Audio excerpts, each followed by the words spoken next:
स्वागत है आपका सीके न्यूज़ चौगामा की आवाज़ पर। आज हमारे साथ एक बार फिर से मौजूद हैं ज्योतिष जी शिवनाथ सिंह त्यागी जी, जिनसे हम काफ़ी सारे क्वेश्चन पूछने वाले हैं और कुछ लोगों की कॉल के थ्रू हमसे बात हुई, जिन्होंने कहा कि ये लगन होता क्या है? उन्होंने पिछले एपिसोड में देखा, अगर आपने पिछला एपिसोड नहीं देखा है, तो आप वीडियो के डिस्क्रिप्शन में देख सकते हैं। तो ज्योतिष जी, आप बताइए कि लगन क्या होता है? उसके बारे में विस्तार से बताइए। मैंने मैं ये बताना चाह रहा था कि जो पहले मैंने लगने के बारे में बताया था, उसको बहुत ही डिटेल में बताया था, लेकिन लोगों की समझ में नहीं आया। मैं आप उसको ये बताना चाहता हूँ कि जो मेरा काम है, वो एक रिसर्च का काम है। वो किताबों में नहीं है, इसलिए उसमें चटकदार बातें नहीं हैं।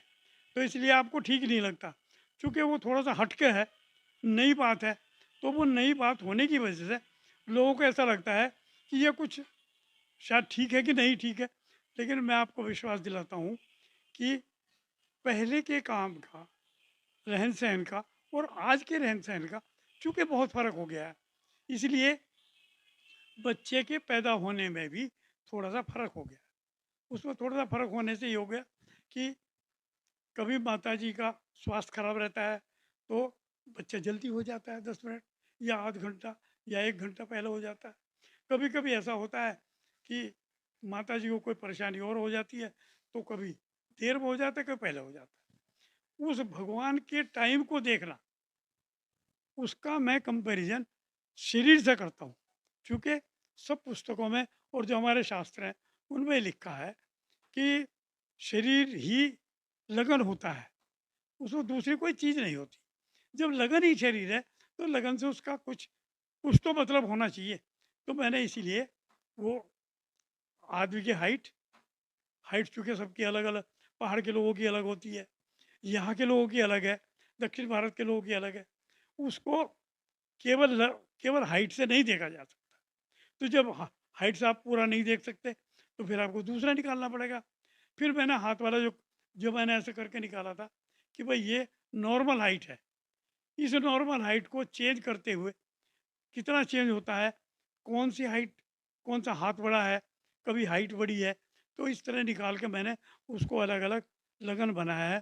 पहले लगन का मेष लगन में क्या होता है, वृष लगन में क्या होता है, सिंह लगन में क्या होता है और मिथुन लगन में क्या होता है, तो इसका मैंने अलग-अलग निकाला उसका। उस पर रिसर्च की। मैं फिर बार-बार यही कहता हूँ कि मैंने इस पर रिसर्च किया है, आपकी किताब में नहीं है। किताब को छोड़ दीजिए आप। किताबों से बढ़कर आप ये किताब में लिखा है कि आपका लगन आपका शरीर है। आप शरीर से उसका उसका मिलान तो कर लीजिए। कोई भी पंडित लगन को शरीर से मिलान नहीं करता आज। पहले ऐसा होता था कि आदमी तो वैसे ही होता था, जैसा उसका शरीर वही लगन होता था। लेकिन हमारा रहन-सहन बदला हुआ था। आज हमारा रहन-सहन सब चीज़ें बदल गई है। एक्स्ट्रा सब काम हम गलत करते हैं। हमारा रहना गलत है, खाना गलत है, रहना सोचना गलत है। तो आज के वक्त में और पहले वक्त में बहुत ही फर्क हो गया। इसलिए लगन में भी फर्क आ जाता है। लोगों को ऐसा लगता है कि जब बच्चा पैदा हुआ, चाहे वो डॉक्टर ने ऑपरेशन से कर दिया, जब बच्चा पैदा हुआ तभी का लगन बना दो। ऐसा लगन आप बना सकते हैं, लेकिन भगवान का दिया हुआ वो टाइम नहीं है। उस टाइम को रीड करना, आपके शरीर से मिलाना, ये एक नया सब्जेक्ट है, नई बात है। इसको मैं रिसर्च कहता हूँ। ये तुम्हारी किताब में नहीं है। किताबें मत उठाओ इसके लिए। आपको अलग से देखना पड़ेगा। किताब में वेद में भी ये लिखा है कि लगन जो है वो शरीर है। जितने हमारी संस्कृति ग्रंथ है उनमें सब में लिखा है कि लगन जो है वो शरीर होता है। आप है उसका।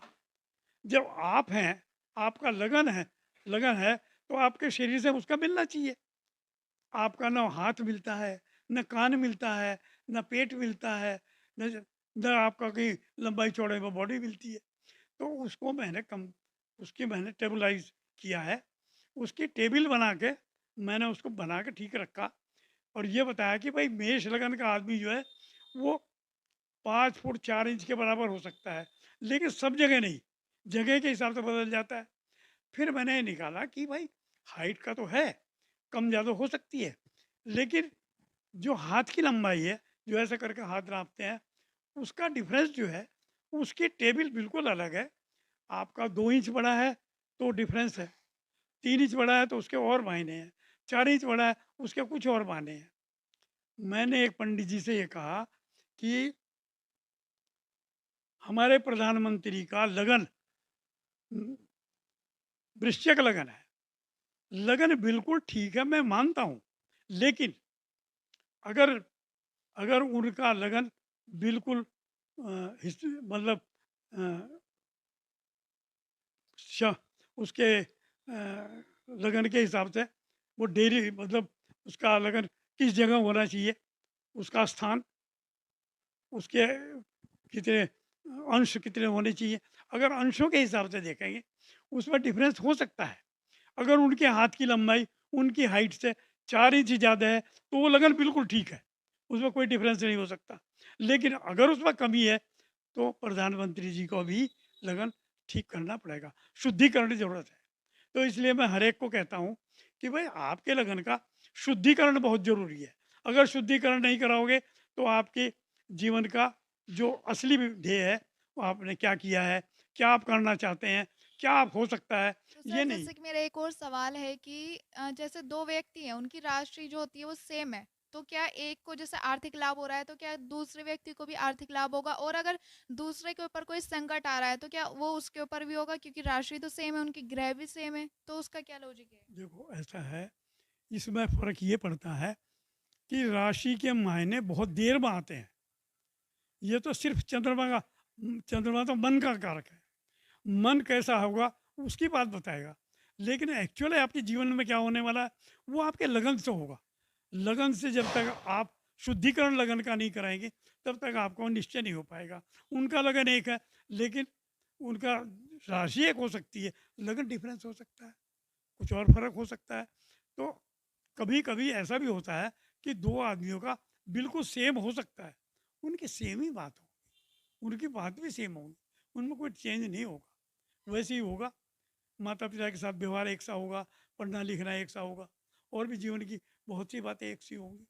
नहीं मतलब देखा जाता है कि मान लो एक दूसरे की राशि जो है वो सेम होती है, ग्रह सेम होते हैं, पर लेकिन फिर भी एक तो खुश है, पर लेकिन दूसरा दुखी रहता है। उसमें ऐसा है कि अगर जिसकी राशि एक है, मान लिया उसका समय नहीं आया, उसका समय दूसरे ग्रह का चल रहा है, तो जिस ग्रह का समय चल रहा है, उसी ग्रह का इफेक्ट पड़ेगा। दूसरे का दूसरे ग्रह का है, तो उसके हिसाब से चलेगा। अगर उसका समय नहीं है, तो नहीं होगा। अगर उसका अंतर है, अंतर दशा है उसकी, तो अंतर दशा में फर्क पड़ेगा, या प्रत्यंतर दशा में फर्क पड़ेगा। तो उनका इस तरह डिफरेंस आ जाता है, और उस डिफरेंस को आप वो अलग से ही मानेंगे, और उनकी बातें सब अलग अलग हो जाएंगी। तो सर अब मेरा आपसे अगला सवाल ये है कि आप जो ये भविष्यवाणी करते हैं, लोगों को देखते हैं, उनके ज्योतिष के मतलब बताते हैं उनको देख के, तो आपकी ये जो भविष्यवाणी है, कितनी सटीक साबित होती है, कितने परसेंट सटीक हो सकती है? मैंने जो रिसर्च की है, और जिनकी भी मैंने जन्मपत्री बनाई है, मेरे पास उनका रिकॉर्ड है। वो मुझको टेलीफोन करते हैं, टेलीफोन चाहे वो अमेरिका में है या इंग्लैंड में है, जहाँ भी है, वो मुझे टेलीफोन करते हैं, अंकल मेरी परेशानी बढ़ गई है। मैंने पहले भी उसमें बताया था कि एक लड़की ने मुझको टेलीफोन किया कि मैं आत्महत्या करना चाहती हूँ। मैंने कहा मैं तेरा चार्ट तो देख लूँ। मैंने चार्ट देखा, चार्ट में उसी ग्रह का नंबर था जो उसको परेशान कर रहा था। उसके 8 दिन बाकी थे। मैंने कहा बेटे 8 दिन और देख ले, उसके बाद आत्महत्या कर लेना। 10 दिन के बाद उसका फ़ोन आया, अंकल मैं ठीक हूँ। मैंने वो क्या हुआ, कि मेरा दिमाग ख़राब हो गया था, कि 3 महीने से तुम नहीं कर रही थी। तो बात यह है, मुझको ये गॉड गिफ्ट है कि मेरे पास जब कोई आदमी आता है, उसका काम होने को आता है तब आता है। मैं उसे बता देता हूँ इतने दिन और बाकी है, बस मैं इतना करता हूँ। मेरे पास कुछ नहीं है, मैं अपनी तरफ से कुछ करता नहीं हूँ। सिर्फ सिर्फ उनके ग्रह का ये बताता हूँ कितना समय और रह गया, ये डिफरेंस है बस। और जितने 100% जितने मैंने किए हैं, उनकी सब की सब, एक से ए टू जेड, सब की सब बातें ठीक निकलती हैं। दूसरी जगह देखने की ज़रूरत नहीं है कि भाई उसका और दूसरा चार्ट देखो, दूसरा चार्ट भी देखने की ज़रूरत नहीं। अगर आपका लगन ठीक है, उसका अंश ठीक है, तो वो बिल्कुल 100% सही निकल कर आएगा। उसकी बीमारी कैसी है, उसका स्वास्थ्य कैसा रहेगा, आज उसका दिमाग कैसा है, और उसका हार्ट कैसा है, उसके फीलिंग कैसी है, उसकी भावनाएं कैसी हैं, ये सब निकल आता है, केवल लगन ठीक करने से हो जाता है। तो तो सर आपसे मेरा अगला सवाल ये है कि क्या आप लोगों को उनके भविष्य फल के बारे में बताते हैं या फिर उनको कोई दिक्कत होती है तो उसके उपाय के बारे में बताते हैं?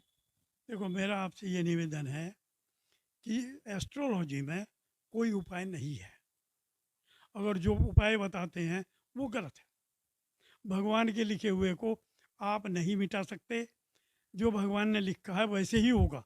उसको पढ़ने की बात है। पंडित कितना पढ़ता है ये देखा जाता है। अगर मान लिया किसी डिपार्टमेंट का अफसर, सबसे बड़ा अफसर है, वो सस्पेंड करता है छोटे वाले को, तो चपरासी ठीक कर सकता है क्या? नहीं कर सकता। ये पंडित या मैं तो भगवान के चपरासी भी नहीं है। हम तो कुछ भी नहीं है उसके। तो हम क्या ठीक कर सकते हैं उसका? उसके लगन के, अगर उसका शुद्धिकरण हुआ है लगन का, तो कोई वजह नहीं कि कोई बात ठीक ना हो जाए। 100% ठीक होगा। उसका कोई उपाय नहीं है। उसको सिर्फ ये बताया जा सकता है, उपाय में कभी कभी ऐसा होता है कि एक आदमी मुजफ्फरनगर में परेशान हो रहा है, लेकिन उसका 12वें घर का ग्रह जो है वो बनवाना है। तो हम उसको बता देते हैं, भैया मुजफ्फरनगर से बाहर जाओ, थोड़ा सा अच्छा रहेगा, तुम्हारा सब कष्ट दूर होगा।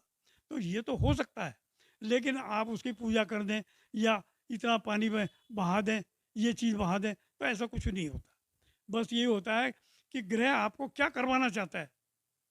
ग्रह आपसे क्या करवाना चाहता है, अगर हमने ये पढ़ लिया तो उसको हम बता सकते हैं कि भाई ग्रह आपसे ये करवाना चाहता है, आप जिधर जा रहे हैं वो रास्ता आपके लिए कठिन है। आप जो सीधा रास्ता है, लगन आपको ये कहता है कि ये रास्ता आपके लिए है, तो आप पैसा यहाँ से कमाएंगे। 10वां घर है, 10वें घर को देख कर बताएंगे हम कि भाई ये आपका काम जो है इधर इधर होना चाहिए। लेकिन अगर 12वां घर मजबूत है तो आपका काम भी विदेश में ही होना चाहिए या गंगा जमुना पार करके होना चाहिए।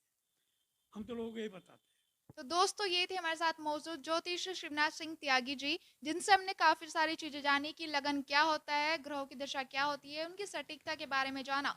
तो ऐसे ही और भी आगे के एपिसोड देखने के लिए सीके न्यूज़ चौगामा देखते रहिए। धन्यवाद।